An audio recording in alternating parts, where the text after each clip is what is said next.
মুসলমানদের ভোট পাওয়ার জন্য যদি আপনি মসজিদে চলে আসেন, নামাজ সারা বছর অনেক নেতা আছে সারা বছর পড়ে না, আর ভোটের সময় টুপি লাগাইয়া পরে ইসলামের নাম বেছে এরপরে ভোট চায়, আছে না?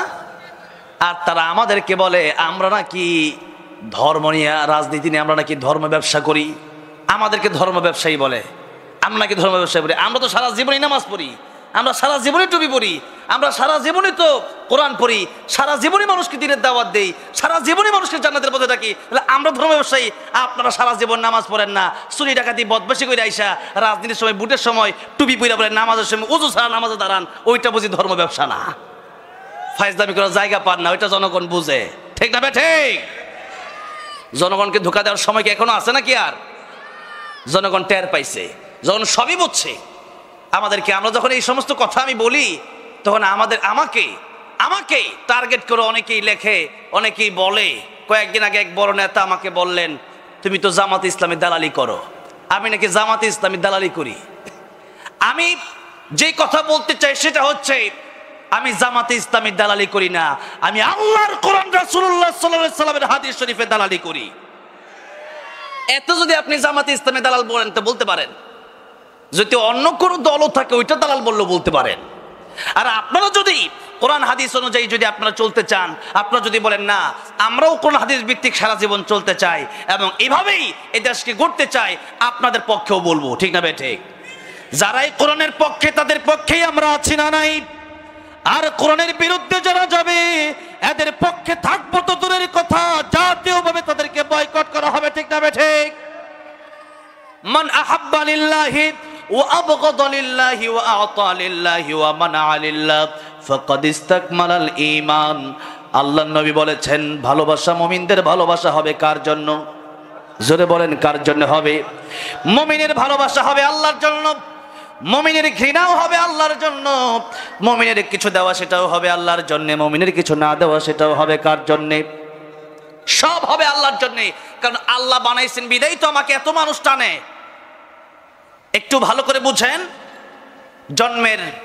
জন্মের পর দেখবেন অনেক বাচ্চা মৃত জন্ম হয়। মৃত জন্মগ্রহণ করে না? জন্মগ্রহণ করে, রুহু নাই, সেই জন্য কি বাপ মা তারে ঘরে রেখে দেয়? মৃত বাচ্চাটাকে ঘরে রাখে? দাফন করে দেয়। এই রুহু এখন আছে, রুহুটা কি জিনিস? আল্লাহ নবীকে প্রশ্ন করা হয়েছিল, وَيَسْأَلُونَكَ عَنِ الرُّوحِ قُلِ الرُّوحُ مِنْ أَمْرِ رَبِّي وَمَا أُوتِيتُم مِّنَ الْعِلْمِ إِلَّا قَلِيلًا। আল্লাহ নবীকে রূহ সম্পর্কে প্রশ্ন করা হলে আল্লাহ জবাব দিলেন, নবী আপনি বলেন, রূহ হচ্ছে এমন একটা বিষয় যেটা পৃথিবীর কোনো মানুষ দেখতে পারে না। রূহ কেবলমাত্র আল্লাহর একটা হুকুম। কুলির রূহু মিন আমরি রাব্বি, রূহ হচ্ছে আল্লাহর হুকুম। আল্লাহ বলেছেন তাই রূহ আমাদের ভিতরে আছে, চলতে পারি। আবার আগামীকালে রূহ থাকবে গ্যারান্টি কেউ দিতে পারবে না। স্বয়ং রাহমাতুল লিল আলামিন নবী তিনি বলছেন একদিন সাহাবায়ে কেরামদেরকে, ও সাহাবায়ে কেরাম,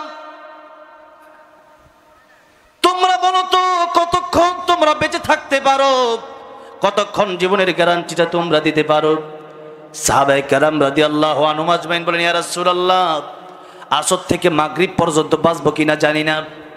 কেউ বলেন, ইয়া রাসূলুল্লাহ, আজকে বাঁচলে কালকে বাঁচবো কিনা জানি না। এরকম এক একজন এক একটা কথা বললেন।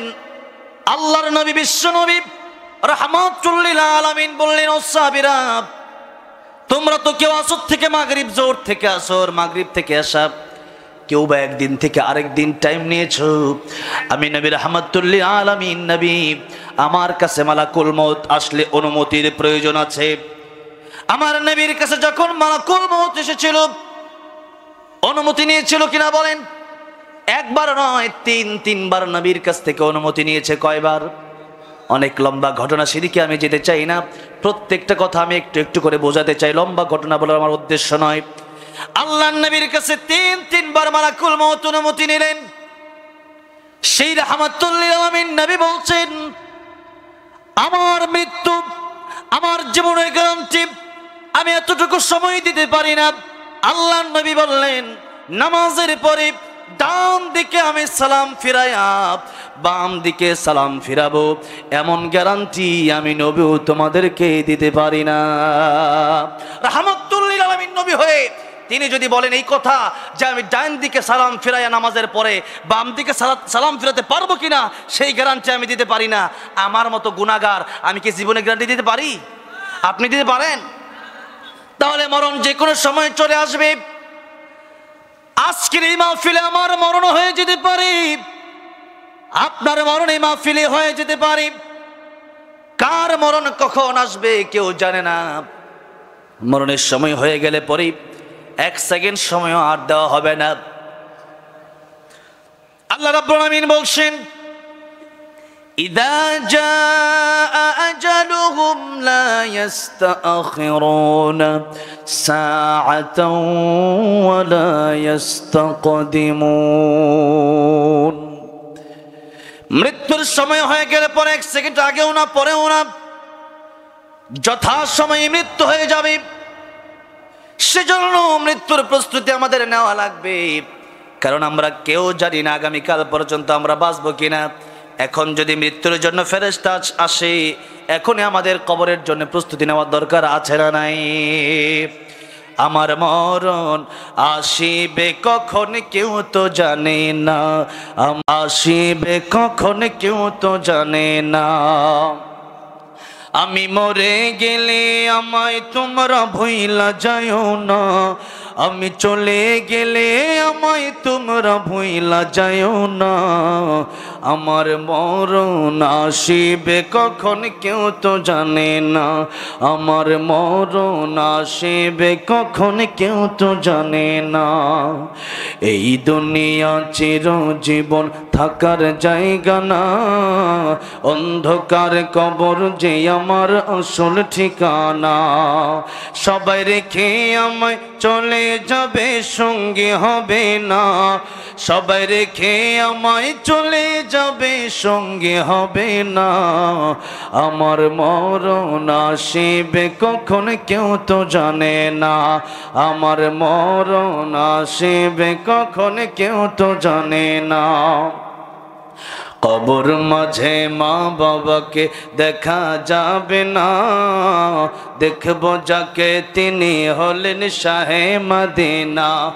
সেদিন আল্লাহ বিনে আর তো কেহ বন্ধু হবে না, সেদিন আল্লাহ বিনে আর তো কেহ বন্ধু হবে না। আমার মরণ আসিবে কখন কেউ তো জানে না, আমার মরণ আসিবে কখন কেউ তো জানে না। ঠিক না বেঠিক? এই জন্য মৃত্যুর প্রস্তুতি অল টাইম 24 ঘন্টায় নিয়ে রাখতে হবে। জানি না কার জন্য কাফনের কাপড় ইতিমধ্যেই বাজারে চলে এসেছে, জানি না কার জন্য মালাকুল মুতাজ্জের অপেক্ষা করছে, জানি না কার জন্য মসজিদের খাটিয়া অপেক্ষা করছে, জানি না কার জন্য কবর ডাকতেছে কাকে, আয় আমার কবরে আয়। সুতরাং কবরের প্রস্তুতি আমাদের নিতে হবে। আল্লাহর নবী বলেন, কাইসু মান দানা নাফসাহু ওয়া আমিলা লিমা বাদাল মাউত। ওই কবরের প্রস্তুতি নিতেই হবে। আল্লাহর নবী বলেন, নিজেকে চেনো। সবচেয়ে জ্ঞানী বুদ্ধিমান ব্যক্তি ওই ব্যক্তি যে ব্যক্তি সে নিজেকে চেনে। মান আরাফা নাফসাহু ফাকাদ আরাফা রাব্বাহু। যে ব্যক্তি নিজেকে চিনল সে ব্যক্তি তার রবকেও চিনল, আর যে নিজেকে চিনল না সে যেন তার রবকেও চিনল না। আল্লাহর নবী বলেন, ওয়া আমিলা লিমা বাদাল মাউত। প্রকৃত জ্ঞানী ওই ব্যক্তি যে ব্যক্তি মৃত্যুর পরের জন্য আমল করে, মৃত্যুর পরের জন্য কাজ করে। মৃত্যুর পরে এমন একটা জীবন, যে জীবনের শুরু আছে শেষ নাই, আর এই জীবনের শুরু আছে শেষও আছে। এই জীবনের কোনো গ্যারান্টি নাই। যেই জীবনের গ্যারান্টি নাই ওই জীবনের জন্য কাজ বেশি করা দরকার না, যে জীবনের গ্যারান্টি আছে ওই জীবনের জন্য কাজ বেশি করা দরকার। গ্যারান্টি ছাড়া না গ্যারান্টি সহ, গ্যারান্টি যেটা আছে ওইটার জন্য বেশি কাজ করা দরকার। এই জীবনের কোনো গ্যারান্টি নাই। এই জীবনে যা কামাবেন এগুলো আপনি নিয়ে যেতে পারবেন না, শুধুমাত্র নেক আমল নিয়ে যেতে পারবেন। আর ঈমান আর নেক আমলের মাধ্যমে কাল কিয়ামতের ময়দানে মানুষ জান্নাতের মেহমান হবে। জান্নাতে যাওয়ার পরে আল্লাহ রাব্বুল আলামিন মৃত্যুকেও জবাই করে দিবেন। মৃত্যুরও মরণ হয়ে যাবে। আল্লাহ রাব্বুল আলামিন ঘোষণা করে দিবেন, ও জান্নাতীরা, জান্নাতের ভিতরে তোমরা চিরস্থায়ী থাকো। ও জান্নাতীরা, আর কোনোদিন তোমাদের মরণ হবে না। আল্লাহু আকবার। সেই জীবন, আর কোনোদিন সেই জীবনে মরণ হবে না। সেই জীবন কত সুন্দর জীবন, যেই জীবনে আর কোনোদিন মানুষ বৃদ্ধ হবে না। সেই জীবন কত সুন্দর জীবন, যেখানে অনর্থক কোনো কথা থাকবে না। সেই জীবন কত সুন্দর জীবন, যা চাবেন তাই পাবেন। সেই জীবন কত সুন্দর জীবন, কোনো দুর্গন্ধ থাকবে না। সেই জীবন কত সুন্দর জীবন, যেখানে কোনো অশান্তি থাকবে না। সেই জীবনের জন্য কষ্ট করার প্রয়োজন আছে না নাই? এজন্য জীবন আল্লাহর জন্য বিদায় দিতে হবে। যদি চান যে আমার আসল জীবন, ওইটাকে সুন্দর করতে হবে, জীবন কার জন্য সঁপে দিতে হবে? আল্লাহর জন্য সঁপে দিতে হবে। সূরা মুলকের দ্বিতীয় আয়াত একটু লক্ষ্য করে দেখুন। আল্লাহ রাব্বুল আলামিন বলছেন, আল্লাযী খালাকাল মাউতা ওয়াল হায়াতা লিয়াবলুয়াকুম আইয়ুকুম আহসানু আমালা ওয়া হুয়াল আজিজুল গফুর। যে আল্লাহ মরণ সৃষ্টি করলেন, যে আল্লাহ হায়াত সৃষ্টি করলেন, আল্লাহ রাব্বুল আলামিন আগে মরণের কথা বললেন। তার কারণটা একটু ভালো করে লক্ষ্য করেন।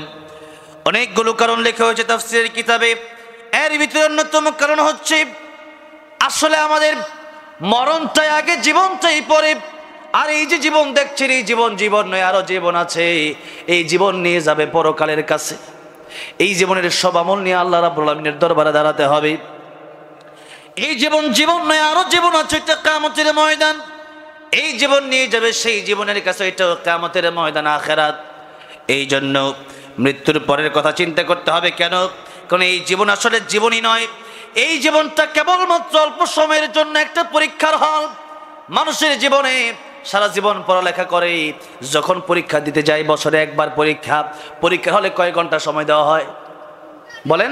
সাধারণত 3 থেকে 3.5 ঘন্টা সময় দেওয়া হয়। 3 থেকে 3.5 ঘন্টার সময়, এটা অনেক সময় নয়। কিন্তু এই 3 ঘন্টার সময়ের ভিতরে তাকে পরীক্ষা দিতে হবে। একেবারেই অল্প সময়। পরীক্ষায় যদি ভালো নাম্বার পায়, বাবা মা খুশি, পরিবার খুশি, সে নিজেও খুশি, মিষ্টি বিতরণ করে। এরপরে চাকরি হয়, ভালো পজিশনে চলে যায়।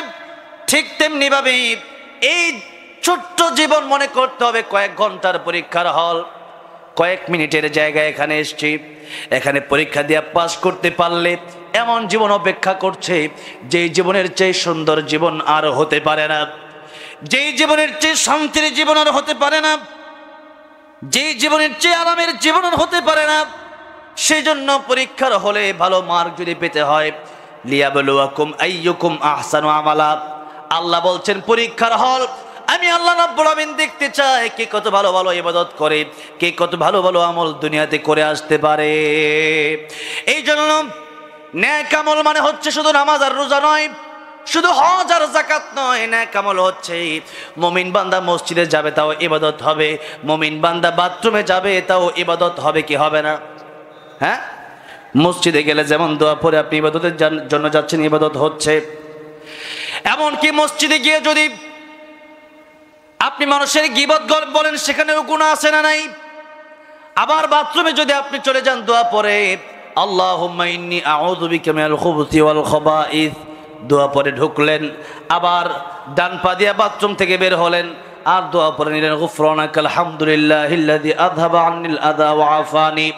এই যে দোয়া পড়ে ঢুকলেন, বের হলেন, যতক্ষণ বাথরুমে ছিলেন ততক্ষণ নফল ইবাদতের সওয়াব আল্লাহ আপনার আমলনামায় লিখে দিবেন।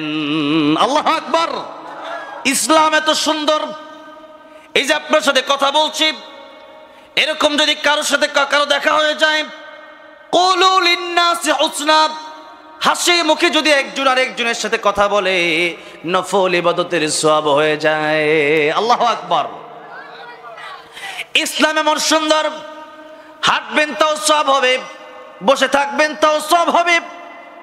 এশার নামাজ পড়ে ঘুমায় গেলেন, আবার ফজরের নামাজ জামাতের সাথে আদায় করলেন, সারা রাত নফল ইবাদত করার সওয়াব আল্লাহ আপনার আমলনামায় লিখে দিবেন। সুবহানাল্লাহ। এত সুন্দর ইসলামকে আমরা ইসলামকে এখন ভাগ করে নিছি। ইসলাম হচ্ছে এক জায়গায় আর দুনিয়া হচ্ছে আরেক জায়গায়। বিষয়টা কি এমন নাকি পুরো জীবনটাই ইসলামের মধ্যেই কাটাতে হবে? পুরো জীবনটাই ইসলামের ভিতরে কাটাতে হবে। এই জন্য আল্লাহ রাব্বুল আলামিন বললেন, ইয়া আইয়ুহাল্লাযীনা আমানু দুখুলু ফিস-সিলমি কাফা ওয়া লা তাত্তাবি'ু খুতুওয়াতিশ শাইতান ইন্নাহু লাকুম আদুউম মুবিন। হে ঈমানদারেরা, ইসলামের ভিতরে পরিপূর্ণ প্রবেশ করো। আল্লাহ বললেন পরিপূর্ণ। এখন বলেন তো আপনাদেরকে একটু জিজ্ঞাসা করি, আমরা কি আসলে ইসলামে পরিপূর্ণ আছি? আছি? 5 ওয়াক্ত নামাজে মুসল্লি বেশি হয় না জুমায় বেশি হয়? জুমায় বেশি হয় না ঈদের নামাজে বেশি হয়? হ্যাঁ, বাৎসরিক মুসল্লি আছে, এরপরে সাপ্তাহিক মুসল্লি আছে, কিন্তু দৈনিক 5 ওয়াক্তের মুসল্লি খুঁজে পাওয়া বড় মুশকিল, ঠিক না ঠিক? আমি এক মসজিদে গেলাম, গাজীপুরে আমাদের এলাকায় এক গ্রামে গেলাম। সেখানে গিয়ে দেখি ইমাম সাহেব একাই, মুয়াজ্জিন একাই, ইমাম একাই, মুসল্লি আর কোনো মুসল্লি মসজিদেই নাই। আহা, আল্লাহ নবী বলেছেন কিয়ামতের আলামত, কিয়ামতের আগে মসজিদ হবে, বড় সুন্দর সুন্দর মসজিদ হবে, কিন্তু হেদায়েত থাকবে না। সেটাই হচ্ছে, মসজিদ আছে সৌদি আরবে। আমি কয়েকদিন আগে সৌদি থেকে আসলাম। সেখানে একটা গ্রামে গেলাম, সেখানে দেখলাম খেজুর পাতা দিয়ে মসজিদ বানানো হয়েছে। খেজুর কিনতে গেছিলাম, সেখানে আজোয়া খেজুর। সেখানে যাওয়ার পরে দেখলাম সেখানে একটা খেজুর পাতা দিয়ে একটা মসজিদ বানানো হয়েছে, মুসল্লি ভরপুর। খেজুর পাতার মসজিদ কিন্তু মুসল্লি ভরপুর। আর আমাদের দেশের ভিতরে টাইলসের অভাব নাই, মসজিদের অভাব নাই।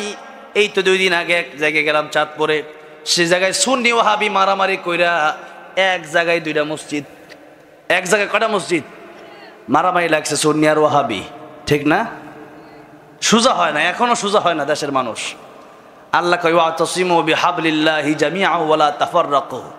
ইসলামের বেলায় এক থাকতে হবে। আমরা তো এতটুকু বিশ্বাস করি যে আমাদের রব আল্লাহ, ঠিক না ঠিক? আমাদের নবী একজন, আমাদের কোরআন একটা, আমাদের কাবা একটা। এই সমস্ত কথা, কয়েকটা কথা বিশ্বাস করলে পরে ছোট্টখাট্ট বিষয় নিয়ে মারামারি না করে কি বসে থাকা যায় না? আর কিছু হুজুর আছে, এদের ওয়াজি হলো এগুলা, অমুক হুজুর ভালো না অমুক হুজুর খারাপ।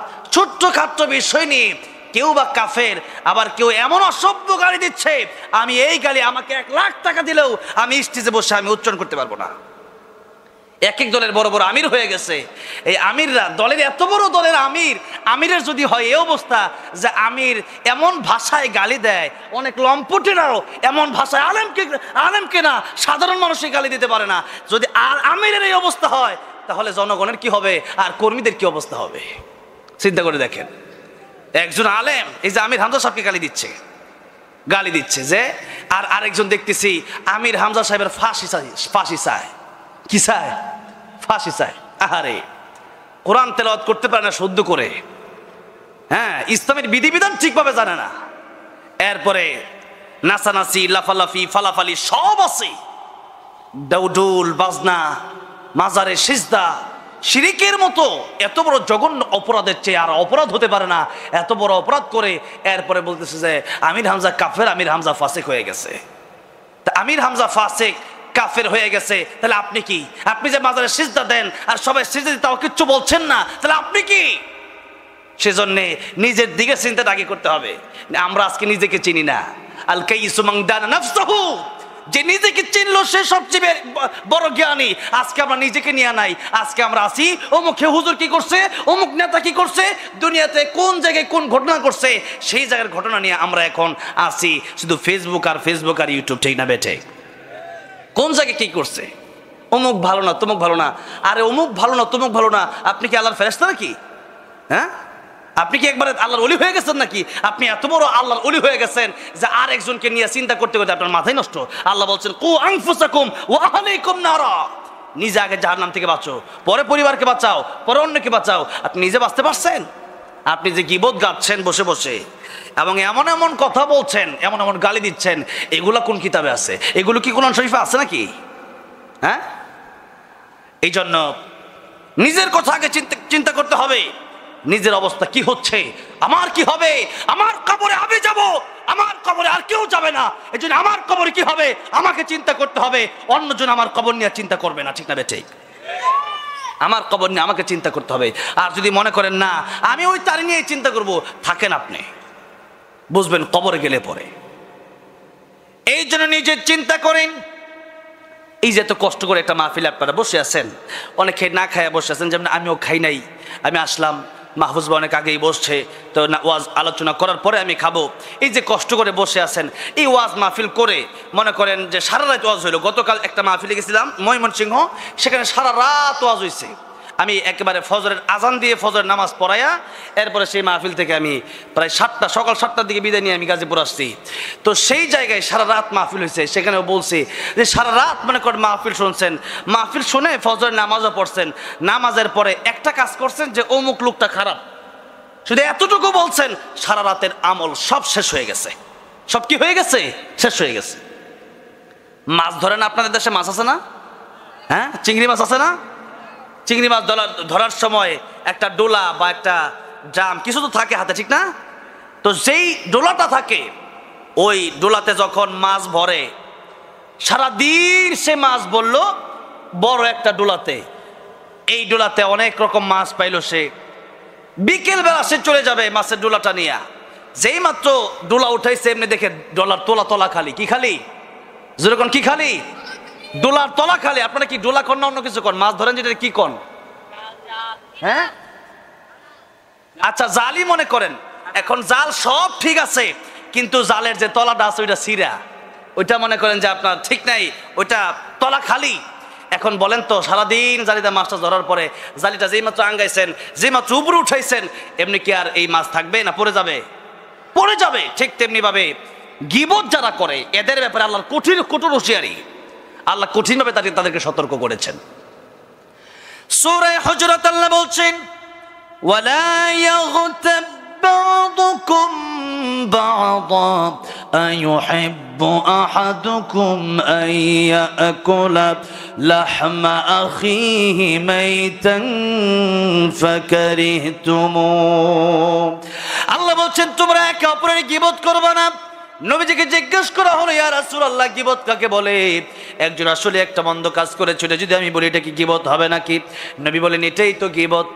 কেউ যদি দোষ করে ওইটাই তার আড়ালে বললে এটাই গীবত হবে। আর সে যদি দোষ না করে মিথ্যা অপবাদ দিলে ওইটা হবে তুহমত, ওইটা ডবল গুনাহ। ওইটা কি হবে? মিথ্যা অপবাদ। ওইটা কি হবে? অপবাদ। পরনিন্দা একটা, আর অপবাদ দেওয়া এটা আরেকটা ব্যাপার। এই জন্য আল্লাহ বলছেন, ওয়ালা ইয়াগতাব বা'দুকুম বা'দা, তোমরা একে অপরের বিরুদ্ধে গীবত করো না। আইয়ুহিব্বু আহাদুকুম, তোমাদের কেউ কেমনটা পছন্দ করো যে আইয়াকুলা লাহমা আখিহি মাইতা, তোমাদের মরা ভাইয়ের গোশত তোমরা খাবা, এমনটা কেউ পছন্দ করো। ফাকারিহতুম, যে তোমরা পছন্দ করো না। সুতরাং মৃত ভাইয়ের কাঁচা গোশত খাওয়া যেমন তোমরা পছন্দ করো না, গীবতকেও আমি আল্লাহ হারাম করে দিলাম। গীবতকেও তোমরা এমন পছন্দ করবা না, কেউ গীবত করবা না। এবার গীবতের ক্ষতিটা একটু আপনাদের সামনে তুলে ধরতে চাই। আমাদের অনেক আমল আল্লাহর নবী বললেন, আপনাদের কষ্ট হচ্ছে? আমি আর 20 মিনিটের ভিতরে আলোচনা শেষ করে দেব। লম্বা চোয়া আলোচনা নয়, লম্বা চোয়া আলোচনা করে অনেকে মনে রাখতে পারবে না, আমিও একটু অসুস্থ, সেটা 12টার আগেই আলোচনা শেষ করে দেবো। কিন্তু একটু গুরুত্বের সাথে শোনেন যে গীবত করলে আপনার ক্ষতিটা কোন জায়গায় হবে। ইমাম সুফিয়ান সাউরি রাহমাতুল্লাহি আলাইহি তিনি একদিন তার খাদেমকে কিছু হাদিয়া দিলেন। হাদিয়া দিয়ে বললেন, এই যে নাও হাদিয়া, এই হাদিয়া তোহফা তুমি দিয়ে আসবা ওই লোককে যে লোক আমার বিরুদ্ধে বদনাম বলে, আমার বিরুদ্ধে গীবত করে। আপনারা কি বুঝতে পেরেছেন? ইমাম সুফিয়ান সাউরি রাহমাতুল্লাহি হাদিয়া দিলেন কাকে? যে লোক ইমাম সুফিয়ান সাউরির বিরুদ্ধে কথা বলে, গীবত করে। খাদেম ডেকে বললেন, হুজুর হাদিয়া তো আপনি আমারে দিবেন, আমি আপনার খাদেম, আপনি আমারে হাদিয়া না দিয়ে তাকে কেন দিলেন? ইমাম সুফিয়ান সাউরি রাহমাতুল্লাহি বলেন, নবীজি বলেছেন ওই ব্যক্তি গীবত করে আমার এত বড় উপকার করবে যে উপকার আমার মাও করবে না, আমার বাবাও করবে না। আরে আল্লাহ রাসূলের পরে মা বাবার চেয়ে আপন কেউ আছে নাকি? হ্যাঁ, যেই মা বাবার দিকে একবার তাকালে কবুল হজের সব। সুবহানাল্লাহ। মা বাবা যাদের আছে তাকাবেন তো ইনশাআল্লাহ। তাকানো মানে এমনি তাকায় থাকা না, মায়ের খেদমত, বাবার খেদমত করা। মা বাবা তাদের দিকে তাকালে কবুল হজের সব, এটা একটা ওয়াজ। মনে করেন আজকের মাহফিলের এটা একটা আলোচনা। এখন আপনি যদি মনে করেন ডান কানে শুনে বাম কানে উড়াইয়া দেন, তাহলে কোনো লাভ আছে? মার বাবা একবার তাকাবেন, একটা কবুল হজের সব। এবার আপনাদেরকে জিজ্ঞেস করতে চাই, হজ করা কি সহজ না কঠিন? জোরে কন। টাকা পয়সা লাগে না হজ করলে? 5-6 লক্ষ টাকা এখন লাগে হজ করলে। পাসপোর্ট করতে হয়, ভিসা করতে হয়, এরপরে লম্বা জার্নি করে সেখানে যেতে হয়, তওয়াফ করতে হয়, সাই করতে হয়, মিনায় যেতে হয়, মুজদালিফায় যেতে হয়, আরাফার ময়দানে যেতে হয়, কুরবানি করতে হয়, অনেক কাজ। এত কাজ করার পরে হজ কবুল হলো কিনা জানা নাই। আপনার নামাজ কবুল হয়েছে আপনি কি গ্যারান্টি দিয়ে বলতে পারেন? আপনার হজ কবুল হয়েছে আপনি গ্যারান্টি দিয়ে বলতে পারেন? কিন্তু মা বাবা এমন একটা নিয়ামত, মার বাবার দিকে যদি কেউ চেয়ে থাকে, আল্লাহর নবী বলেন একবার তাকাবা একটা কবুল হজের সব। সাহাবী বলেন ইয়া রাসূলুল্লাহ, আমি যদি মনে করেন 100 বার তাকাই আর বেশি তাকাই? নবী বললেন সাহাবীর যতবার তাকাবা 100 বার কেন, তুমি তাকাতে তাকাতে অস্থির হয়ে যেতে পারো, তুমি তাকাতে তাকাতে অস্থির হয়ে যেতে পারো, কিন্তু আমার আল্লাহ রাব্বুল আমিন সওয়াব দেওয়ার বেলায় তিনি কোনো অস্থির হবেন না। আল্লাহু আকবার। যতবার তাকাবা ততবার এক একটা কবুল হজের সওয়াব আল্লাহ রাব্বুল আমিন আমলনামায় লিখে দেবেন। জোরে কোন সুবহানাল্লাহ। এত বড় একটা কথা শুনে সুবহানাল্লাহ মুখ দিয়ে বের হচ্ছে না। আর যদি বলতাম একবারে মাহফিল, এত বড় একটা মাহফিলে আপনাদের আওয়াজ শুনে, আমি খুলনার মানুষ এত আস্তে কথা বলে না, আমি একবার আরো খুলনা মাহফিল করছি, তো এত আস্তে কথা বলার লোক তো আপনারা না। হ্যাঁ হ্যাঁ, ঘুমায় গেছেন সবাই? হ্যাঁ, একটু তাকবীর দেন তো। লিল্লাহি তাকবীর, লিল্লাহি তাকবীর। কোরআন সুন্নাহর আলো, কোরআন সুন্নাহ যেখানে, লিল্লাহি তাকবীর। একটু আওয়াজ পাইছি মাত্র, কেবলমাত্র একটু আওয়াজ পাইছি। এবার অনেক কিছুর আবদার চলে আসছে। বলতেছিলাম মা বাবার কথা। মা বাবার দিকে তাকালে কবুল হজের সওয়াব। আর মা বাবাকে কষ্ট দিলে কি হবে? একদিন আল্লাহর নবী, সংক্ষিপ্ত করে বলছি, এক একটা কথা অনেক লম্বা লম্বা। নবীজি দেখলেন কবর আযাব হয়, নবীজি দোয়া করলেন 3 বার, আল্লাহ কবর আযাব মাফ করেন না। আল্লাহর নবীকে আল্লাহ জানালেন, বন্ধু আমার, হাবিব আমার, আপনি যতই দোয়া করেন না কেন আমি আপনার দোয়া কবুল করব না। মা যদি ওই সন্তানের মায়ের সাথে সে বেয়াদবি করেছে, মা যতক্ষণ পর্যন্ত তারে মাফ না দিবে ততক্ষণ পর্যন্ত আমি আল্লাহ রাব্বুল আমিন তাকে মাফ করব না। যেই মাত্র এই খবর নবীজি শুনলেন, নবীজি তার মায়ের সাথে দেখা করলেন, সাক্ষাৎ করলেন। নবীজি বলে, এটা কার কবর? যুবকের মা বললেন, এটা আমার সন্তানের কবর। নবীজি বললেন, এই সন্তান তোমার সাথে আপনার সাথে বেয়াদবি করেছে কিনা? মহিলা বলেন, আমাকে আঘাত করেছে, আমাকে কষ্ট দিয়েছে, এটা আমি বলতে পারি না। নবীজি বলেন, তুমি তারে মাফ কি করবা না? মহিলা বললেন, ইয়া রাসূলুল্লাহ, আমি তারে মাফ করব না। আমার নবীজি আল্লাহর কাছে দোয়া করেন, আল্লাহ এই মহিলাকে একটু কবর আযাব তুমি দেখায় দাও। আমার নবী কবর আযাব দেখতে পারতেন। আমার নবীজি একদিন বলছেন, আমার মনে চায় আমার উম্মতের জন্য আমি দোয়া করি, আমার উম্মত যেন কবরের আযাব দেখে। কিন্তু আমার উম্মত যদি কবর আযাব দেখে, আমার উম্মত তার বাবার লাশ নিয়ে কবরে যাবে না, মায়ের লাশ নিয়ে কবরে যাবে না, বোনের লাশ নিয়ে কবরে যাবে না, ভাইয়ের লাশ নিয়ে কবরে যাবে না। এমনকি দুনিয়ার নিজাম শৃঙ্খলা পরিবর্তন হয়ে যাবে, দুনিয়ার নিজাম ঠিক থাকবে না, ব্যবসা বাণিজ্য বন্ধ হয়ে যাবে। কেন? কবরের আযাবের ভয়ে। কিসের ভয়ে? আহা, আল্লাহ নবী বলেন, হে আল্লাহ রাব্বুল আলামিন, আপনি তার মাকে একটু কবরের আযাব দেখায় দেন। যেই মাত্র মা কবরের আযাব দেখতে পেলেন, মা এমন যে একটা চিৎকার মারছে, ইয়া রাসূলুল্লাহ, ইয়া হাবিবাল্লাহ, আমার সন্তানের কবর আযাব যেত কঠিন, জাহান্নামের আযাব যেত কঠিন, এত ভয়ঙ্কর আমি আগে বুঝি নাই। ইয়া রাসূলুল্লাহ, এই মুহূর্তে আমি মা তারে মাফ করে দিলাম। যেই মাত্র মা সন্তানকে মাফ করে দিয়েছে, সাথে সাথে কবরের আযাব মাফ হয়ে গেছে। আর তো জোরে বলেন সুবহানাল্লাহ। মায়ের চোখে ঝরলে পানি, আল্লাহর আরশ কাঁইপা যায়, কান্দে না যেন মায়, কান্দে না যেন মায়।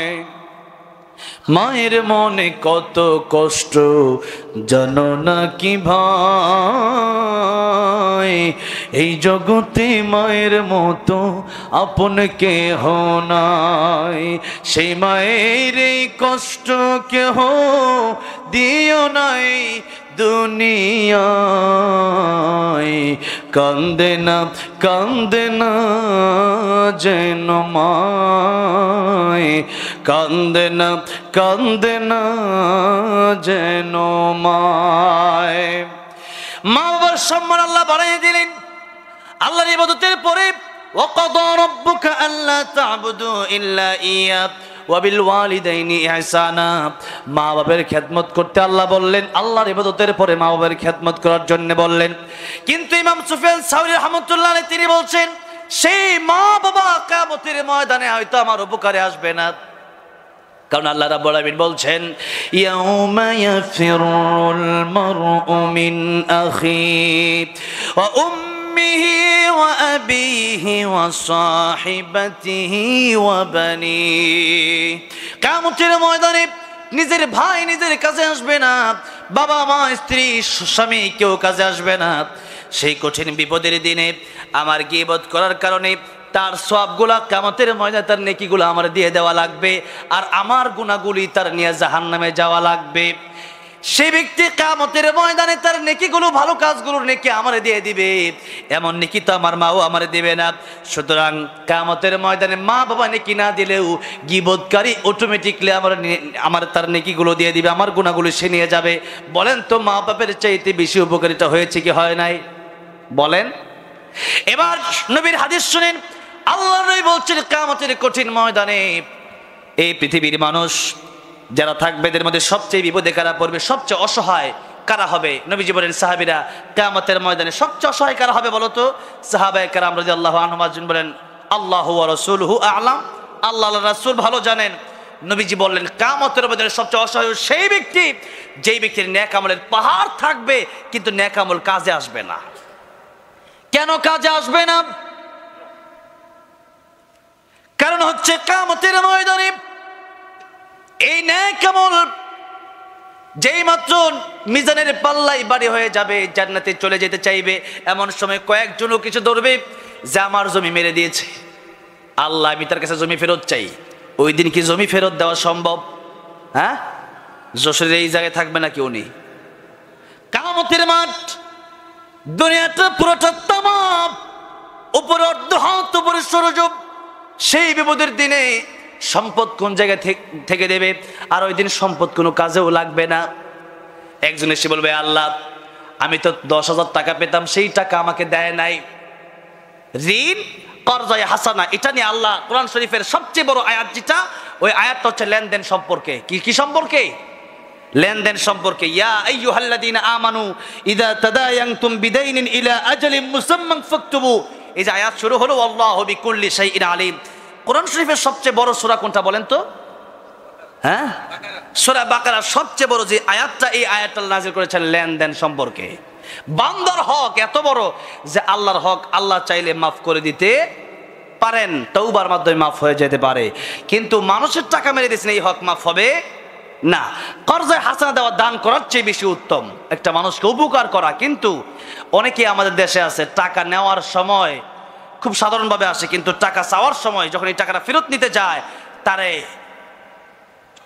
তাকে কোনোভাবে ফোন দিয়েও খুঁজে পাওয়া যায় না। ফোন তাকে একবারে ব্ল্যাক লিস্টে ফেলায় দেয়। এমন হয় কি হয় না বলেন? টাকা যখন চাইতে যায় তখন মনে হয় আমি ভিক্ষুক হয়ে গেছি, আমি এমন অনেক লোকের কাছে টাকা পাই যারা দেয় না।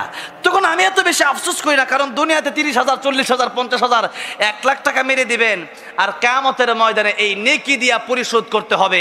কিয়ামতের ময়দানে এই 1,000, 2,000 টাকা নোট আর থাকবে না, কিয়ামতের মধ্যে ডলার আর থাকবে না, দুনিয়ার সম্পত্তি সেদিন কোনো কাজে আসবে না। সেই দিন নেকি দিয়া এই টাকা পরিশোধ করতে হবে। কি দিয়া? নেকি দিয়া।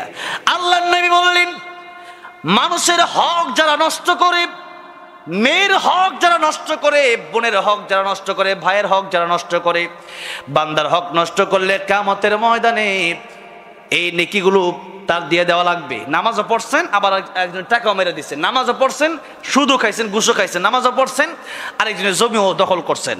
এরকম যদি হয়, এই নামাজ তাকে দিয়ে দেওয়া লাগবে, আর এই তার গুনাহ আপনার নেওয়া লাগবে। আপনি যাবেন জাহান্নামে, সে যাবে জান্নাতে। বলেন তাহলে মানুষের হক নষ্ট করার চাইতে বড় বিপদ আর আছে?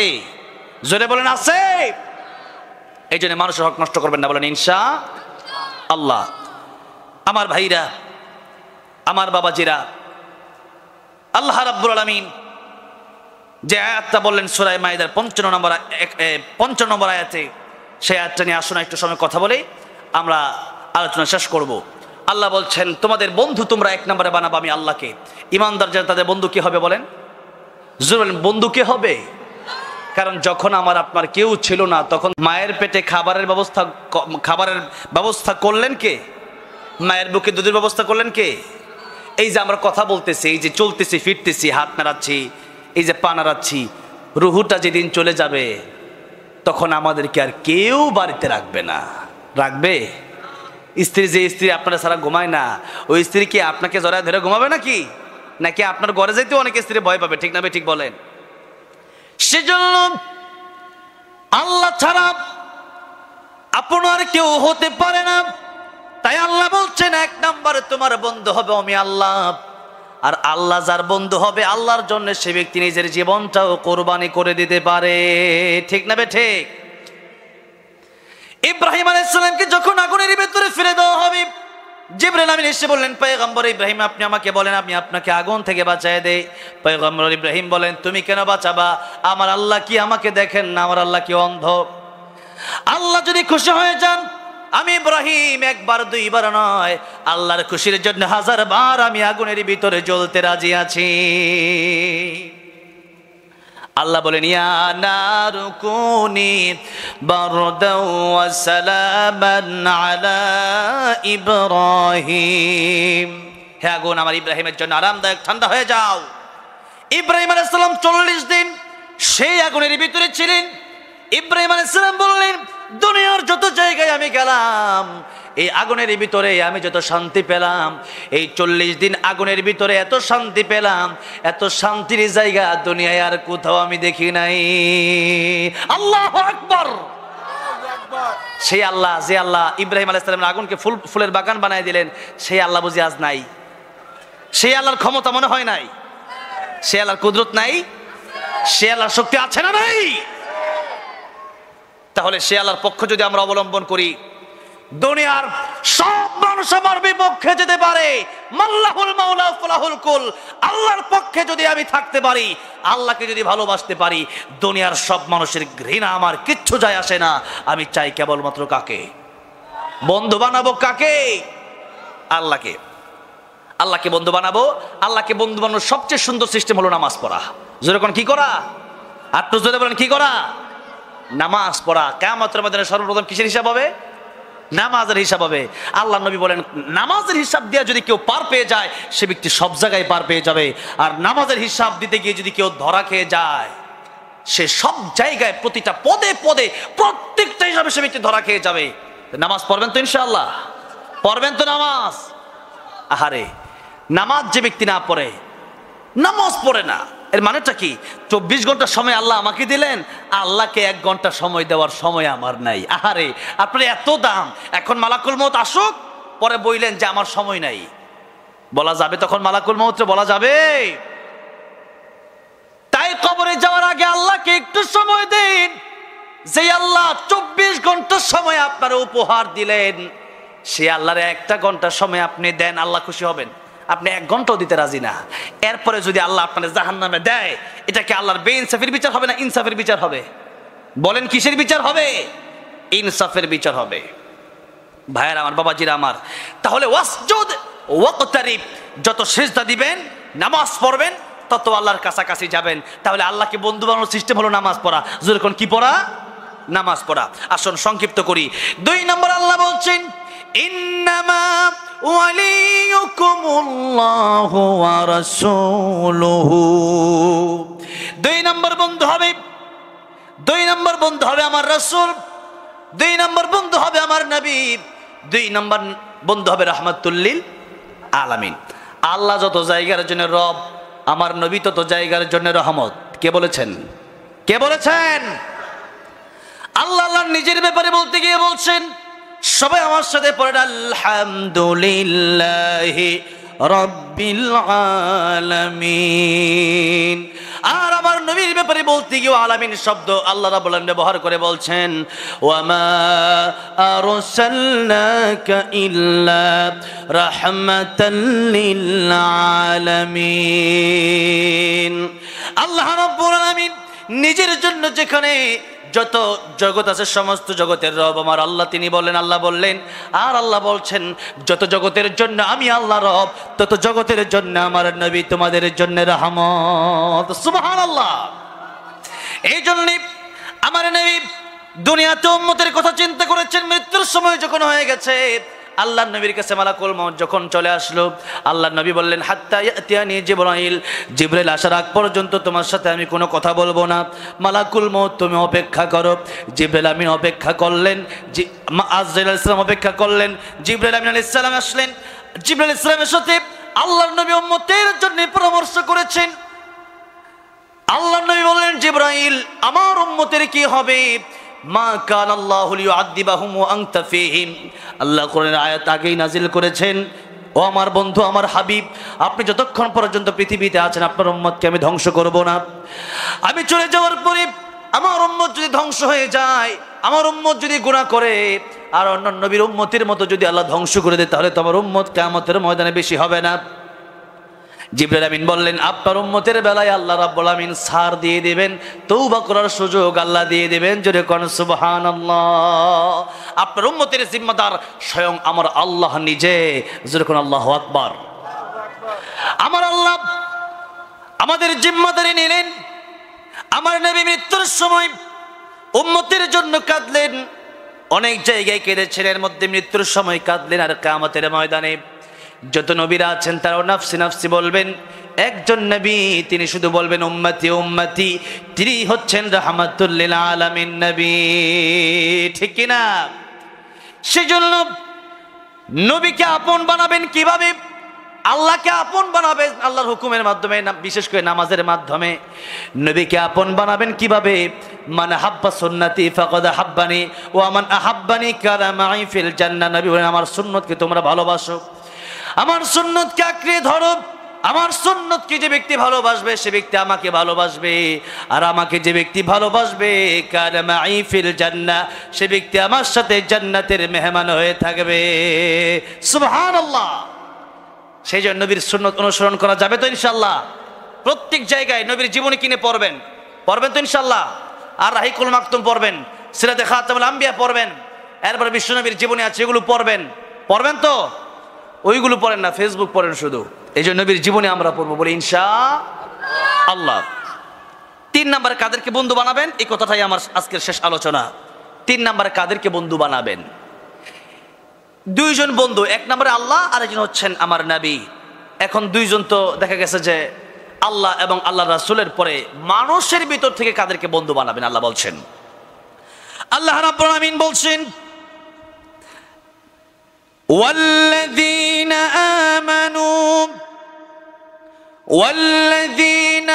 آمنوا الذين يقيمون الصلاة ويؤتون الزكاة وهم راكعون। বন্ধু যারা তারা বানানো যাবে নাকি? সাহাবতে সালেহাতুরা সালেহকুনাত, সাহাবতে তালেহাতুরা তালেহকুনাত। সৎ সঙ্গে স্বর্গবাস, অসৎ সঙ্গে বলেন অসৎ সঙ্গে সর্বনাশ। ছেলেটা যদি আপনার সন্তানকে আসলে চলে দেখতে হবে, আপনার সন্তানকে একটা ভালো নামাজি ছেলের সাথে আপনি তার নামাজে পাঠাবেন। আর আপনার ছেলে যদি বিড়িখুরের সাথে চলে, সেও বিড়িখুর হবে। যারা বিড়ি খায় এরা বিড়িখুর কেমনে হয় জানেন? এরা বিড়িখুর হয় আরেক বিড়িখুরের সাথে থাইকা, আরেক কাছে থাইকা বিড়িখুরের সাথে থাকা। আমি ছোটবেলায় একবার আমার বাড়ির পাশে একবার মদের মানে বিয়ের অনুষ্ঠান হচ্ছে, সেখানে মদ খাবে কয়েকজন। তো আমাকে বলল, তুমিও চলো আমাদের সাথে মদ খাই। আমি বললাম, আমার ভিতরে, আমি হাফেজ হয়েছে, আমার ভিতরে আল্লাহর কোরআন আছে, তোরা সবাই মদ খাইতে পারোস, আমি খাইতে পারি না। কারণ হচ্ছে আমার ভিতরে আল্লাহর ভয় আছে। আমি আল্লাহর কাছে কি জবাব দেবো কিয়ামতের ময়দানে? যেই বুকে কোরআন ঢুকাইছি সেই বুকে আবার মদ লাগাবো? এটা হতে পারে না, হতে পারে না। সেই জন্য সৎসঙ্গে স্বর্গবাস, অসৎসঙ্গে সর্বনাশ। যদি বন্ধু ভালো হয়, বন্ধু বলে নামাজ পড়ছো কিনা, কোরআন পারো কিনা, আল্লাহ রাব্বুল আমিনের জন্য কতটুকু করো, তোমার ছেলেটা কি কোরআন পারে কিনা, এরপরে দিনের কাজ কতটুকু করো, কয়টা সত্য কথা বলছো, কয় টাকা দান করছো, সম্পদকে আল্লাহ রাস্তায় ব্যয় করছো কিনা, এরকম প্রশ্ন করে যদি বন্ধু ভালো হয়, ঠিক না? আর বন্ধু যদি মন্দ হয়, বন্ধু জিজ্ঞেস করে কয়টা প্রেম করছো, আমি খাই অমুক বিড়ি, তুমি কোন বিড়ি খাও, আহারে আমি তো ব্যঞ্জন খাই, তুমি কোনটা খাও। দেখেন এই হলো অবস্থা। এই জন্য বন্ধু যদি ভালো না হয় বিপদ হয়ে যাবে। বন্ধুর কারণে কিয়ামতের ময়দানে অসংখ্য মানুষ জাহান্নামে যাবে। দেখেন আল্লাহ কত দয়াময়, আল্লাহ কত ভালো। আল্লাহ বন্ধু কারে নির্বাচন করবে, বন্ধু কারে বানাবো, ওইটাই আল্লাহ বলে দিচ্ছেন। আল্লাহু আকবার। আল্লাহ রাব্বুল আমিন বলছেন, বন্ধু তাহলে কারা বানাবা? আল্লাহ বলছেন, বন্ধু যদি বানাতে হয় তাহলে ঈমানদার ব্যক্তিকে তোমরা বন্ধু বানাবা। কারে বন্ধু বানাবেন? নেতা কারে বানাবেন? ঈমানদারকে বানাবেন। এখন আল্লাহ রাসূলকে ভালোবাসি, সবই ভালোবাসি, বুটের সময় খালি একটু দিলাম, আমাকে 2000 টাকা দিছে, তো আপনি আমানতের খেয়ানত করেছেন। বুট যারা চাঁদাবাজ, দুর্নীতিবাজ, এরপরে মদখোর, জিনাকার, এদেরকে যারা ভোট দেবে এরা আমানতের খেয়ানত করবে। আমানতের কি করবে? এটা মুনাফিকদের কাজ, মুনাফিকদের আলামত হচ্ছে এগুলো। মিথ্যা কথা বলা, আমানতের খেয়ানত করা, ওয়াদার বরখেলাফ করা, এগুলো কাদের কাজ? মুনাফিকের কাজ। আপনি একটা ভোটের কারণে দেখে গেছে ভালো মানুষরা জিততে পারে নাই। এই জন্য ভাই আমার সব জায়গায় এই কথা চিন্তা করতে হবে যে আমি সব জায়গায় আমরা আল্লাহর পক্ষে থাকবো, নামাজেও মসজিদেও আল্লাহর পক্ষে থাকবো, দেশের রাষ্ট্র গঠনের সময় আল্লাহর পক্ষে থাকতে হবে, ঠিক না? ঠিক বলেন। ইমানদারের পক্ষে থাকতে হবে। আল্লাহ বলছেন, আল্লাহ ওয়াল্লাযীনা আমানু আল্লাযীনা ইউকিমুনাস সালাহ ওয়া ইউতুনাজ যাকাহ, যারা নামাজ কায়েম করে, নামাজ খালি নিজে পড়ে না, অন্যকেও নামাজি বানাতে চায়। আলেমরা কি নিজে একা নামাজ পড়ে না অন্যকে নামাজের দাওয়াত দেয়? আমি কি একা নামাজ পড়তেছি না, আপনাদেরকেও নামাজের, একটু আগে নামাজের দাওয়াত দিন আপনাদেরকে। এটা হচ্ছে নামাজ কায়েম করা। নামাজ যারা কায়েম করে, যাকাত যারা আদায় করে, আল্লাহ বলছেন এদেরকে বন্ধু বানাও। তাহলে আমরা ইমানদার ব্যক্তিদেরকে আমরা দেখে দেখে, নামাজিদেরকে আমরা দেখে দেখে আল্লাহর প্রিয় বান্দাদেরকে বন্ধু বানাবো তো ইনশাআল্লাহ। জোরে বলে ইনশাআল্লাহ, আত্ম জোরে বলে ইনশাআল্লাহ। আল্লাহ কবুল করেন, জোরে বলেন আমিন। একটু আমরা শেষ সময় চলে এসেছি, 12টা বেজে গেছে, 12টা উপরে বেজে গেছে। এই মাহফিলটার জন্য আসলে একটা অর্থ খরচ হচ্ছে। 2 দিন ব্যাপী মাহফিল, একদিন হলে একটু যতটুকু খরচ হয়, 2 দিন ব্যাপী মাহফিল। তারপরেও মানে আমি চাইতাম না, তারপরেও যেহেতু নামটা কি জানি, মোশারফ ভাই আলহামদুলিল্লাহ অনেক কষ্টে মাহফিলের জন্য করেছেন, বয়সে বেশি, তারপরেও একজন মুসলিম একজনের ভাই বললাম। আমাদের মোশারফ ভাই তিনি এমনি দাড়ি পাকলে কি হয়েছে, আমার সাথে যোগাযোগ থেকে নিয়ে একবার এই পর্যন্ত হোন্ডা দিয়ে আসা পর্যন্ত সব যুবকের মতো যেরকম মারহাবা। হ্যাঁ, ইমানের কাজে যারা দেখেন নাই, এই যে ডক্টর শফিকুর রহমান সাহেব যখন স্টেজে পড়ে গেলেন আবার উঠে বসলেন, ঠিক না? আবার উঠে বসলেন, উঠে বসে তিনি আবারও কথা বলতে লাগলেন, কাজগুলো পুরো যুবক মানুষের মতো, ঠিক না? দেখেন, তো এই জন্য অনেক কষ্ট তিনি করেছেন। তা আমাকে বললেন যে মাহফিলের জন্য 30 জন লোক কি হবে যে 1000 টাকা করে, এমন যদি কেউ থাকেন অথবা তার চেয়ে কম যদি কেউ থাকেন, মাত্র অল্প সময়ের ভিতরে 4-5 মিনিটের ভিতরে যার কাছে যা আছে, যদি 500 থাকে 500, 1000 থাকলে 1000, হ্যাঁ এরকম 30 জন লোক যদি মোটামুটি 30,000 কেন বললাম, কোরআন শরীফ যদি 30 পড়া, এই জন্য আমি কোনো জায়গায় গেলে 30 জনের কথা বলি। এই জন্য কে আছেন এই মাহফিলের জন্য? অনেক মানুষ হয়তো নামাজি হবে, অনেক মানুষ হয়তো এখান থেকে গিয়ে দিনের রাস্তায় আসবে, অনেক মানুষ হয়তো যৌতুক ছেড়ে দেবে, অনেক মানুষ হয়তো সুদ ঘুষ ছেড়ে দেবে। তো সেই জন্য এই দিনই মাহফিলের জন্য 1,000 টাকা 2,000 টাকা কেউ দিবেন এমন আছেন? স্টেজের সামনে এমন কেউ আছেন যে 1,000 টাকা আমি দেবো? 1,000 টাকা অথবা 2,000 টাকা, 5,000 10,000 টাকা দেওয়ার কথা। এই খুলনা সিটির মানুষ আপনারা, গতকালকে যেখানে আমার মাহফিল ছিল, যেখানে আমার দ্বিতীয় মাহফিল ছিল, প্রথম মাহফিলটা ছিল ময়মনসিংহ, পরেরটা ছিল শেরপুরে, একেবারে জামালপুর শেরপুর। সেখানে যাওয়ার পরে একটা মসজিদ সেখানে নির্মাণ হয়েছে। তো আমি বললাম শুধু এতটুকু যে এই মসজিদের জন্য কে কত দেবেন। আমি বলার সাথে সাথে আমাকে ঘিরে ফেলছে, মানুষ ঘিরে ফেলছে আমাকে। তো সেখানে আমাকে যখন ঘিরে ফেললো, আমি নাম পড়তে পড়তে আমার মনে হয় প্রায় 1.5 ঘন্টার কাছাকাছি লাগছে। কি পড়তে? নাম পড়তে। যৌমুক ভাই 10,000 20,000 একজন কোথাও আমি দিয়ে দিব, সব টাইলস দিয়ে দিব। ওই যে এই ছেলেটা কালকে, সে মুসলিম টিভির ক্যামেরাম্যান, সেও কালকে এখানে ছিল, ঠিক না? দেখেন সেখানে মানুষ জড়া হয়ে গেছে। আমি নাম পড়তে পড়তে পড়তে পড়তে কেউ 20,000, কেউ 30,000, কেউ 50,000 মসজিদের জন্য, দিনের জন্য এমনভাবে দিতেছে, নাম পড়তে পড়তে আমি ক্লান্ত হয়ে গেছি। 30 জন লোক 1,000 টাকা করে এই মাহফিলের জন্য। কে আছেন দিনের জন্য? দিনের জন্য একটু অর্থ খরচ করেন। দুনিয়াতে অনেক জায়গায় অর্থ খরচ করেন, দিনের জন্য তাফসীর কোরআন মাহফিলের জন্য 1,000 টাকা যদি খরচ করেন, ইনশাল্লাহ এই টাকা বৃথা যাবে না, এই টাকা বৃথা যাবে না। দুনিয়াতে যে টাকা খরচ করতেছে এই টাকা বৃথা যেতে পারে, কিন্তু আল্লাহর দিনের জন্য যে টাকাটা খরচ করবেন ওইটা বৃথা যাবে না ইনশাআল্লাহ। দিনের জন্য কে আছেন? প্রথমে 1,000 টাকা। কোন মুজাহিদ আছেন দেখি? 1,000 টাকা কেউ নাই? 1,000 টাকা দেওয়ার মতো কেউ নাই খুলনা? আহারে আল্লাহ, নিকি তো অনেক কামাই নিয়ে গেছেন। যদি বলা হয়তো যে আপনাদেরকে একটা আইফোন কিনলে একটা আইফোন ফ্রি দেওয়া হবে, দেখতেন অনেক লোক আইফোন কেনার জন্য লক্ষ টাকা বের করতে পারতো। হ্যাঁ, নাম কি? লিয়াকত সাহেব 1,000 টাকা। প্রথমে যারা পাইলাম, ওনার দেখা দেখে যারা দিবে সবার সব উনি পাবে, যেরকম মারহাবা। লিয়াকত সাহেব 1,000 টাকা। আল্লাহ কবুল আর মঞ্জুর করেন, আল্লাহ জানেমালে বরকত দান করেন। একটু পর আমার যুবক ভাইরা চলে যাবেন আপনাদের কাছে। তবে 30 জন লোক আর একজন পাইলাম। তিলকা আশরাতুন কামিলা তো হতে হবে, 30 জন তো পরিপূর্ণ হতে হবে, ঠিক না? 10 জন না হলে পরিপূর্ণ হয় না তো। তিলকা আশরাতুন কামিলা। আর কে আছেন? আর কে? সাব্বির ভাই, আল্লাহ কবুল করেন। আর কে আছেন? মাশাআল্লাহ, একটু আসা যায় না?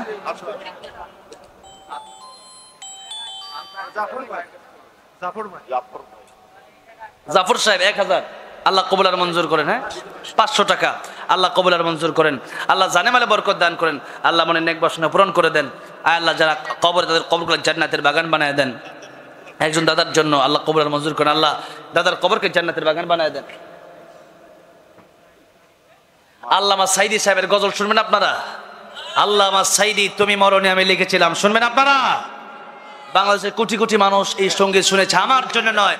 আল্লামা সাইদি সাহেব, আল্লামা সাইদের শ্রেষ্ঠ আল্লাহর ওলি ছিলেন। আল্লামা সাইদ রহমতুল্লাহের আলোচনা এখনো যখন শুনি মনে হয় জীবন্ত একজন মানুষ এখনকার বর্তমান প্রেক্ষাপট নিয়ে কথা বলেন, ঠিক না বেঠে বলছেন, এমনটা মনে হয়।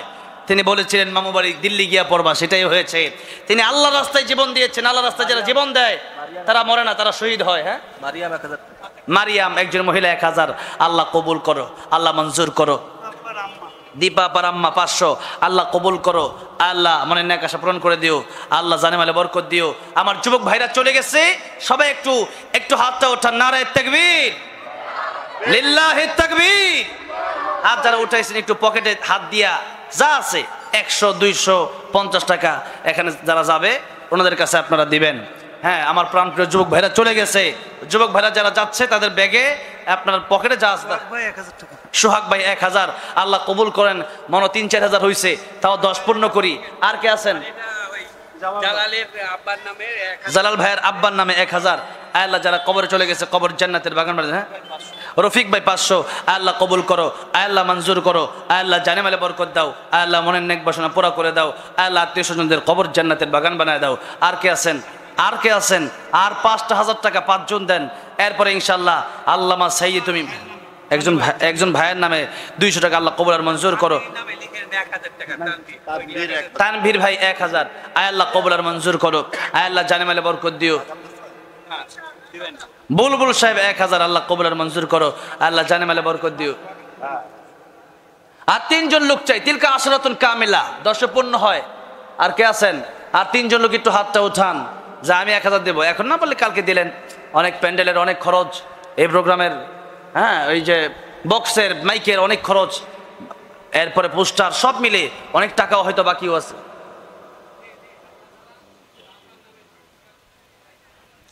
ইনশাআল্লাহ আমি গজল গাইবো ইনশাআল্লাহ, তবে তার আগে আর 3 জন লোক।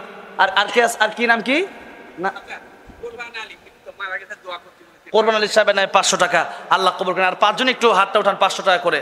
আর 5 জন লোক দিনের জন্য, হ্যাঁ শাহেদ ভাই 500, আল্লাহ কবুল করেন। আর 2 জন লোক দেখতে চাই 2000 টাকা। মা বোনেরা যারা আছেন, পর্দার যারা আলোচনা শুনলেন, মা বোনেরা আপনাদের আম্মাজান খাদিজাতুল কুবরার উত্তরসূরি হতে হবে। খাদিজাতুল কুবরা রাদিয়াল্লাহু আনহা অনেক ধনী ছিলেন, শিল্পপতি ছিলেন তিনি, ইসলামের জন্য সম্পত্তি বিলায় দিয়েছেন সব। আলিম ভাই 1000, আল্লাহ কবুল করেন। আর 1000 টাকা দরকার। আর কে আছেন? মা বোনেরা যারা আছেন, আবু বকর সিদ্দিক রাদিয়াল্লাহু আনহু, তিনার স্ত্রী খেজুর পাতার পাটি পরেছিলেন, সব দান করেছিলেন আল্লাহ রাসূল সাল্লাল্লাহু আলাইহি ওয়াসাল্লামকে। হ্যাঁ নাসির হাওলাদার আলহামদুলিল্লাহ তিনি দিলেন 1000 টাকা, প্রায় আমার হিসাবে 10,000 টাকা উঠে গেছে, 10-এ পূর্ণ হয়। যাক আলহামদুলিল্লাহ। এরপর আপনারা যা দিবেন একটু সামনে আসবেন। কামরুল ভাই 500 টাকা, আল্লাহ কবুল আর মঞ্জুর করো, আল্লাহ জানে মালে বরকত দিও, আল্লাহ মানে নেক আশা পূরণ করে দিও। আলহামদুলিল্লাহ ব্যাগেও আপনারা অনেক টাকা পয়সা দিয়েছেন, আমরা আপনাদের কিছু আবদার একটু রক্ষা করার চেষ্টা করি। আল্লামা সাইদি তুমি মরনি, আল্লামা সাইদি রহমতুল্লাহ আলাইহি, ওনার তাফসিরে শুনেই এই দেশের অসংখ্য মানুষ আলোচক হয়েছে। আমি নিজেও আল্লামা সাইদির তাফসির শুনে এই আলোচনার জগতে এসেছি, বলেন আলহামদুলিল্লাহ। এই যে আমি বক্তা হয়েছি, আমি যদি বলি যে এটার জন্য সোয়াব পাবে কে, এটার জন্য কার অবদান ছিল, তাহলে বলবো আল্লামা সাইদি রহমতুল্লাহ অবদান ছিল। জীবনে কোনোদিন দেখি নাই, কিন্তু মোবাইলে তাফসির শুনে আমি প্রতিজ্ঞা করেছিলাম আমিও আলোচক হব, আমি মুফাসসির হব। জোরে কোন আলহামদুলিল্লাহ। সে আল্লামা সাইদির নামে লিখেছিলাম যে আল্লামা সাইদি তুমি মরনি। যখন আমি লিখেছিলাম তখন কিন্তু সময়টা এমন ছিল না, সময়টা কিন্তু খুবই করুণ ছিল, ঠিক না? সময়টা খুবই করুণ ছিল এবং অনেক প্রশ্নবিদ্ধ আমি হয়েছি। এই সঙ্গীত অনেক জায়গায় গাইতেও দেয় নাই। তো যাই হোক, সেই সঙ্গীতটি এখন তো আর বাধা নাই, বাধা আছে? কোরআনের কথা বলতে বাধা আছে? এটাও বলবো একটু, যেহেতু আমার মোশাররফ ভাই বলেছেন যে আল্লামা সাইদির গজলটা গাইতে হবে। আল্লামা সাইদির গজল গাইলে হবে না, শুধু আল্লামা সাইদি যেই পথে আমাদের চলতে বলেছেন সেই পথে আমাদের চলতে হবে, ঠিক না বেঠে? আল্লামা সাইদি তুমি মরনি, শহীদ হয়েছ তুমি এটাই জানি। আল্লামা সাইদি তুমি মরনি, শহীদ হয়েছ তুমি এটাই জানি। কারাগারে কাটালে 13টি বছর, বাতিল কেঁপেছে তোমায় দেখে থর থর, ঠিক কিনা? কারাগারে কাটালে 13টি বছর, বাতিল কেঁপেছে তোমায় দেখে থর থর। তুমি যে ছিলে মোদের নয়নমণি, শহীদ হয়েছ তুমি এটাই জানি। শহীদ হয়েছ তুমি এটাই জানি। দেখা তো হবে না আর এই জীবনে, দেখা হবে জান্নাতে ফুল বাগানে। দেখা তো হবে না আর এই জীবনে, দেখা হবে জান্নাতে ফুল বাগানে। এই আশা কবুল করো আল্লাহ তুমি, পড়েন আমিন। এ আশা কবুল করো আল্লাহ তুমি, শহীদ হয়েছ তুমি এটাই জানি। আল্লামা সাইদি তুমি মরনি, শহীদ হয়েছ তুমি এটাই জানি। শহীদ হয়েছ তুমি এটাই জানি। আল্লাহ আমাদেরকে আপনি শাহাদাতের মৃত্যু দান করেন, জুড়ে বলেন আমিন। শাহাদাতের মৃত্যু এমন মৃত্যু যেই মৃত্যুবরণ করলে কবরে মুনকার নাকির আসে না, কবরে আযাব মাফ, কিয়ামতের ময়দানে বিনা হিসাবে জান্নাত। জোরে কোন সুবহানাল্লাহ। আর অনেক ফজিলত আছে ভাইরা বাবাজিরা, এই জন্য শাহাদাতের তামান্না আমাদের অন্তরে রাখা লাগবে। শাহাদাতের তামান্না যদি কারোর ভিতরে না থাকে, সে ব্যক্তি মুনাফিক হয়ে মারা যাবে। সে ব্যক্তি কি হয়ে মারা যাবে? আর মুনাফিকের জায়গা জাহান্নামের সবচেয়ে তলদেশে। এই জন্য জিহাদের প্রস্তুতি যদি এমন হয় যে জিহাদ করা লাগবে, ইসলামের জন্য জীবন দেওয়া লাগবে, এরকম নিয়ত, এরকম আশা আমাদের থাকার দরকার আছে না নাই?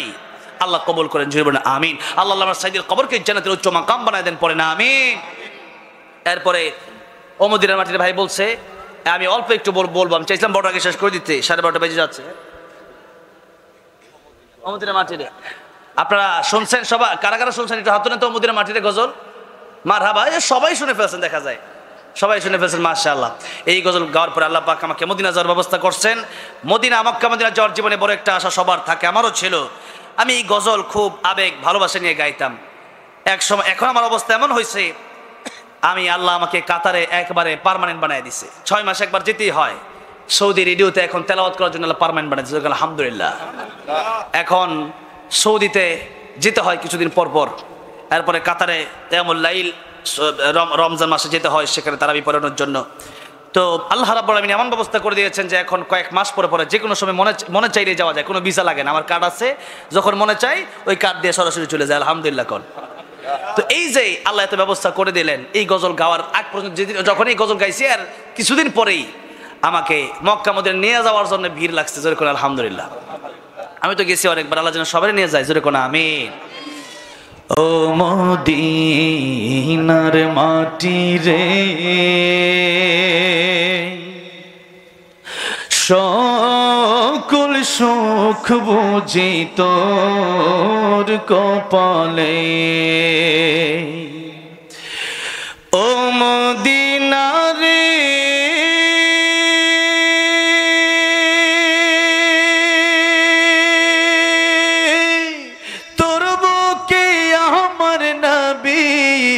যার লাগি পাগল সবই, যার লাগি মাতোয়ারা ত্রিভুবন, কাঁদি আমি সারাক্ষণে, কখন যাব সেখানে, সহে না আর পরাণে। ও মদিনার মাটি রে, সকল সুখ বুঝি তোর কপালে। ও মদিনা রে, পাখি যদি হতাম আমি, উড়ে উড়ে যেতাম আমি, থাকতো না মনে কোনো যাতনা। দেহে নাই পাখায় আমার, সাথে নাই টাকায় আমার, কেমনে কেমনে যাব সেখানে। ও মদিনার মাটি রে, সকল সুখ বুঝি তোর কপালে। আল্লাহ সবাইকে বারবার মক্কা মদিনা যাওয়ার তৌফিক দান করেন, জোরে বলেন আমিন। আল্লাহ আজকের মাহফিলকে কবুল করেন।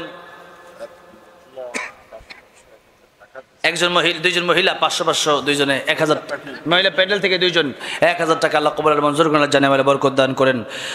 অনেকে দোয়া চেয়েছেন, অনেকের আব্বা মা কবর, আল্লাহ তাদের কবরগুলো জান্নাতের বাগান বানায় দেন, পড়ে আমিন। এই মাহফিলে যারা কষ্ট করলে আসলেন বসলেন, কাল কিয়ামতের ময়দানে এই মাহফিল খেলা যেন আমাদের নাজাতের ওসিলা বানায় দেন, পড়ে আমিন। একজন ভ্যান চালক ভাই তার মায়ের জন্য দোয়া চেয়েছেন, আর অনেকেই দোয়া চেয়েছেন, আল্লাহ প্রত্যেকের মনে নেক বাসনা পূরণ করে দেন, জোরে বলেন আমিন। অনেকে অসুস্থ দোয়া চেয়েছেন, আল্লাহ যেন শিফায়ে কামেলা আজরা দান করেন, বলেন আমিন। দুরূদ শরীফ পড়ি। আল্লাহুম্মা সাল্লি আলা মুহাম্মাদিন ওয়া আলা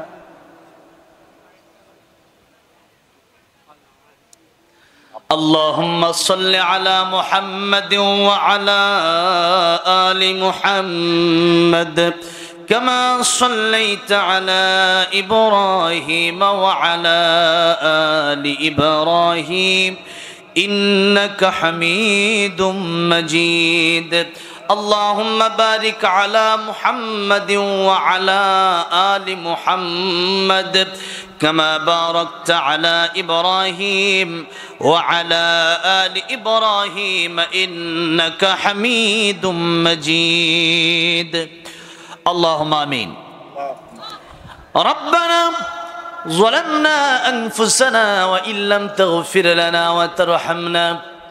وترحمنا لنكونن من الخاسرين رب ارحمهما كما ربياني صغيرا رب ارحمهما كما ربياني صغيرا أي الله رب العالمين يا أرحم الراحمين জীবনের গুনার বোঝা মাথায় নিয়ে তোমার শাহী দরবারে আমি অধম, আমি নালায়েক, আমি অযোগ্য, আমি গুনাহগার।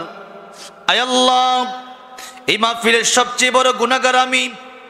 আয় আল্লাহ রাব্বুল আলামিন, এই মাহফিলের সবচেয়ে অযোগ্য আমি। আল্লাহ রাব্বুল আলামিন, তোমার কত প্রিয় বান্দাদেরকে নিয়ে হাতগুলা বাড়িয়ে দিলাম। তোমার নবী বলেছেন, দাড়ি যাদের পেকে যায় তারা যদি তোমার কাছে কিছু চায়, হাতগুলা যখন বাড়ায় দেয়, আল্লাহ তাদের হাত তুমি ফিরে দিতে লজ্জা পাও। আল্লাহ রাব্বুল আলামিন মেহেরবানি করে যাকে তোমার পছন্দ হয় তাকে ওসিলা বানায়া আজকের মাহফিলে আমাদের প্রত্যেকের হাত তুমি কবুল আর মঞ্জুর করে নিয়ে আমাদের জিন্দেগির গুনাহগুলি তুমি মাফ করে দাও। আয় আল্লাহ রাব্বুল আলামিন, আজকের একটি মাহফিল, আয় আল্লাহ রাব্বুল আলামিন জান্নাতের বাগানে আমরা যা দুটি হাত বাড়াই দিলাম, আয় আল্লাহ রাব্বুল আলামিন একটা গুনাহ বাকি রেখে প্যান্ডেল থেকে আল্লাহ আমাদেরকে তুমি বিদায় দিও না। আয় আল্লাহ রাব্বুল আলামিন, আমাদের গুনাহ করতে করতে গুনার বোঝা অনেক বেশি। আয় আল্লাহ, তারপরেও আমরা জানি, আয় আল্লাহ আমরা যত নাফরমান তুমি তার চেয়ে বড় তোমার নাম রহমান। আয় আল্লাহ, আমরা যত বড় গুনাহগার তার চেয়ে বড় তোমার নাম গফফার। আয় আল্লাহ রাব্বুল আলামিন, ক্ষমা যদি করে দাও তোমার কোনো লস হবে না। আয় আল্লাহ, ক্ষমা যদি না করো তোমার কোনো লাভ হবে না। আয় আল্লাহ রাব্বুল আলামিন, কুকুরকে পানি পান করে মহিলা যদি জান্নাতে যেতে পারে, মাফ পেয়ে যেতে পারে।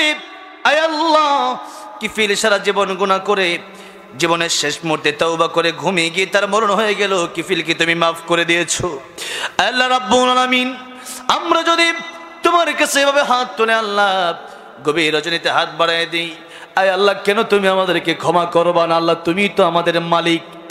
আয় আল্লাহ, দুনিয়াতে মা বাবার কাছে এভাবে ক্ষমা চাইলে মা বাবা সন্তানকে মাফ করে দেয়। আয় আল্লাহ রাব্বুল আলামিন মেহেরবানি করে আমাদের গুনার দিকে না তাকায়া তোমার রহমান রহিম গফফার নামের উসিলায় আমাদের জিন্দেগির গুনাহগুলি তুমি মাফ করে দাও। আয় আল্লাহ রাব্বুল আলামিন, আমাদের সাথে যারা হাতগুলা বাড়াইল, আমার ডান পাশে আমার এক যুবক ভাই আল্লাহ বাবার জন্য দোয়া চাইল। আল্লাহ অনেকের মা নাই বাবা নাই। আয় আল্লাহ, 3.5 হাত মাটির ঘরে কি কেমন আছে আমরা জানি না। যে ঘরে দরওয়াজা নাই, জানালা নাই, জীবনে একবার যদি ওই ঘরে আল্লাহ রাব্বুল আলামিন যারা চলে গেছে, আল্লাহ রাব্বুল আলামিন তাদের কবরকে মেহেরবানি করে জান্নাতের বাগান বানাই দাও। আল্লাহ মরহুম আবু সাহেবকে আল্লাহ জান্নাতের বাগান তুমি দান করো। আল্লাহ রাব্বুল আলামিন অনেকে দোয়া চেয়েছে মা বাবার জন্য। আল্লাহ রাব্বুল আলামিন যাদের মা নাই বাবা নাই, আল্লাহ রাব্বুল আলামিন মা বাবার সন্তানের জন্য যত কষ্টগুলো করেছে, এই সন্তানরা আজকে যারা এই কোরআনের বাগানে চলে আসলো, আজকের এই সন্তানের নেক আমলকে ওসিলা করে মা বাবার কবর জান্নাতের বাগান বানায়া দাও। আল্লাহ রাব্বুল আলামিন আমাদের অনেকের দাদা দাদি নানা নানি শ্বশুর শাশুড়ি আত্মীয় স্বজন পাড়া প্রতিবেশী অন্ধকার কবর দেশে শায়িত, আল্লাহ প্রত্যেকের কবর তুমি জান্নাতের বাগান বানায়া দাও। আল্লাহ রাব্বুল আলামিন সেই কবরে আমাদের প্রত্যেককে যেতে হবে, মৃত্যু থেকে কেউ রেহাই পাবো না। আল্লাহ রাব্বুল আলামিন কবর থেকে কেউ রেহাই পাবো না। আয় আল্লাহ, আমাদেরকে কবরের প্রস্তুতি নিয়ে তোমার ওলি বানায়া কবরে যাওয়ার তৌফিক দান করো। আয় আল্লাহ। আল্লাহ রাব্বুল আলামিন, আমরা যারা হাতগুলা বানিয়ে দিলাম, জানি না কার মনে কি নেক বাসনা আছে। আল্লাহ রাব্বুল আলামিন দয়া করে প্রত্যেকের মনের নেক বাসনা তুমি পুরা করে দাও। আল্লাহ অনেকে অসুস্থ, শিফায়ে কামেল আজরা দান করো। আল্লাহ অনেকে বিপদগ্রস্ত, আল্লাহ বিপদ থেকে হেফাজত করো। অনেকে অভাবে আছে, অভাব দূর করে দাও। আয় আল্লাহ রাব্বুল আলামিন, খুলনা আজকের এই মহেশ্বর পাশা পশ্চিম পাড়া আজকের এই শাহীজায়ে মসজিদের মাহফিলকে তুমি কবুল আর মঞ্জুর করে নাও। আল্লাহ 2টা দিন ব্যাপী আলোচনা হলো, মানুষ আল্লাহ আলোচনা শুনলো। আয় আল্লাহ রাব্বুল আলামিন, মাহফিল কমিটি অত্যন্ত কষ্ট করলো এই মাহফিলের জন্য, দিন রাত তারা পরিশ্রম করলো। আয় আল্লাহ রাব্বুল আলামিন, কাল কিয়ামতের কঠিন ময়দানে এই মাহফিল আমাদের জন্য নাজাতের ওসিলা বানায়া দিও। আয় আল্লাহ রাব্বুল আলামিন, এই খুলনায় তোমার খাস রহমত বরকত নাজিল করো। আয় আল্লাহ, বাংলাদেশে তুমি ইসলাম কায়েম করে দাও। আয় আল্লাহ, বাংলাদেশের সংসদে তুমি আয় আল্লাহ রাব্বুল আলামিন কোরআনের রাজ কায়েম করে দাও। আয় আল্লাহ রাব্বুল আলামিন, বাংলাদেশের ঘর থেকে নিয়ে সংসদ পর্যন্ত প্রত্যেকটা সেক্টরে আয় আল্লাহ তোমার কোরআনের শাসন তুমি চালু করে দাও। আয় আল্লাহ রাব্বুল আলামিন, যা চাইলাম তাও দান করো, যা চাই না আমাদের দরকার তুমি আলেমুল গায়ব আমাদের তাও দান করো। আয় আল্লাহ রাব্বুল আলামিন, আখির ফরিয়াদ, আয় আল্লাহ জানি না কার জন্য মালাকুল মউত রেডি হয়ে আছে। আয় আল্লাহ জানি না, আয় আল্লাহ কার জন্য জংলার বাস রেডি হয়ে গেছে। আয় আল্লাহ জানি না কার জন্য বাজারে ইতিমধ্যে কাপড়ের কাপড় চলে আসছে। আল্লাহ, আল্লাহ রাব্বুল আলামিন, আমরা পরিপূর্ণ মুসলমান হতে পারি নাই, পরিপূর্ণ ইমানদার হতে পারি নাই। আল্লাহ, কবরের আযাব কোনোভাবেই সইতে আমরা পারবো না। আয় আল্লাহ রাব্বুল আলামিন, মেহেরবানি করে আমাদেরকে খাঁটি মুসলমান বানিয়ে দাও। আয় আল্লাহ, তোমার ওলি কামিল বানিয়ে দাও। তোমার প্রিয় বান্দাদের অন্তর্ভুক্ত আমাদেরকে তুমি করে নাও। আয় আল্লাহ রাব্বুল আলামিন, মৃত্যুর সময় যখন হয়ে যাবে, ঈমানের সাথে অটল অবিচল আমাদের রেখে প্রত্যেকের জবানে জারি করে দিও, লা ইলাহা ইল্লাল্লাহু মুহাম্মাদুর রাসূলুল্লাহ সাল্লাল্লাহু আলাইহি সাল্লাম। আসসালামু আলাইকুম ওয়া রাহমাতুল্লাহি ওয়া বারাকাতুহু।